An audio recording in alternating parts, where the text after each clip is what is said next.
Hi, my name's Patrick Phelps. I'm a West Coaster, a miner's son, and a pen pusher. Okay, I'm not a pen pusher, that's not actually a job, but I do work for a group who advocates for the West Coast mining industry. Now, being a West Coaster means that it's pretty easy to go out into the bush, and being a miner's son means that your father thinks a good idea of bonding when you're young is for him to put you in a digger bucket. That's not actually me, that's my brother, but I still get digger bucket rides sometimes. Anyway, over the course of these videos we're going to be talking about everything that's related to the West Coast and mining from all different perspectives, whether it be economic, cultural, environmental, social, political. Most of these perspectives are intertwined, and we'll be getting into how and why in future videos. Well, the West Coast is still New Zealand's biggest producer of this stuff, it's a major producer of this stuff, and it's the biggest producer of this stuff. Mining all these different rocks and metals and condensed wood and dinosaur turds is still pretty important to the West Coast and to a lot of our livelihoods and also to our way of life. Today, what mining means for at least 600 people, or 500 to 600, for them, you know, mining means that they can pay their mortgage, get ahead in life and just sort of, you know, get by, which is all that anyone anywhere really wants to do. On top of that though, you've also got your mechanics, your engineers, hose and hydraulics.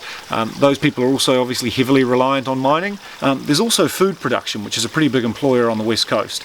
And for food production, this stuff here is absolutely vital. Now, how we balance fossil fuel use with the need to avoid catastrophic climate change, well, that's a pretty difficult conversation, and it's going to take quite a few low-budget 5 to 10 minute videos. With the technology that we have, or rather don't have, it would be impossible to process milk, butcher animals, or grow fresh produce at the scale that we do without coal or gas. We also can't make steel, and trust me, that shit comes in handy.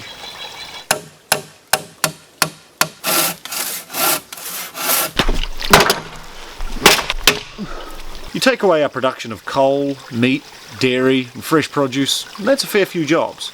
Plus people need food. So while the West Coast is a lot less reliant on mining now than what it was in say the early 1900s or even in the mid 2000s, it's still a pretty important part of our economy. The word economy can often sound quite boring, but as I said before, that is basically what dictates your ability to feed yourself and shelter yourself. It's just a short digression. It's kind of funny how people who live in Auckland for say lifestyle or for their jobs expect just to have a cheap house, and people who live in more regional or rural parts of New Zealand for say cheap housing or possibly for their lifestyles, well, they just expect good jobs. I mean, I guess what this says is that people kind of like where they live and they don't always just want to have to move, especially if they can help it. Food for thought. Now, the mining sector on the West Coast now entirely is made up of open cast operations. That is to say open cast coal mines or open cast or alluvial gold mines, I guess, if you like.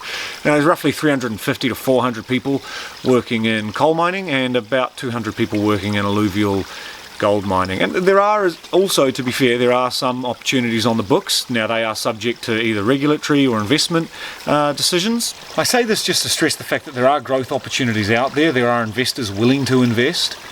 It's not a dying industry, as some people would have you believe. One of the most important things to note with mining on the West Coast, though, is that among our major employers, it pays the highest wages and it has the highest productivity. For example, the median wage on the West Coast generally, for all jobs, is $40,000 a year.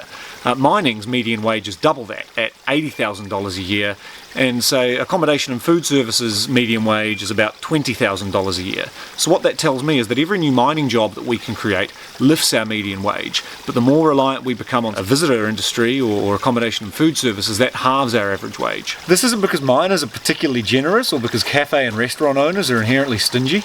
It's simply due to the fact that the value of what a digger operator on a mine can produce in an hour is more valuable than the number of coffees that a barista can serve or sell within the same period. Now, amid all of the environmental and economic arguments, one thing often falls to the wayside, and that is that some miners just quite enjoy mining, or they take pride in the work they do and they just like doing it. For some operators, don't get me wrong, sitting in a machine all day can get a bit boring, or just going through the same motions in a digger, or going back and forth in a dump truck.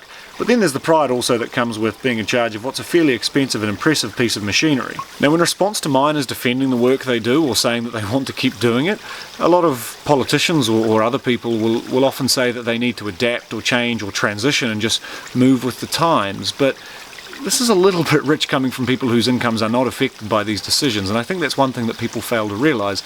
And on top of that, people just don't like having their decisions made for them.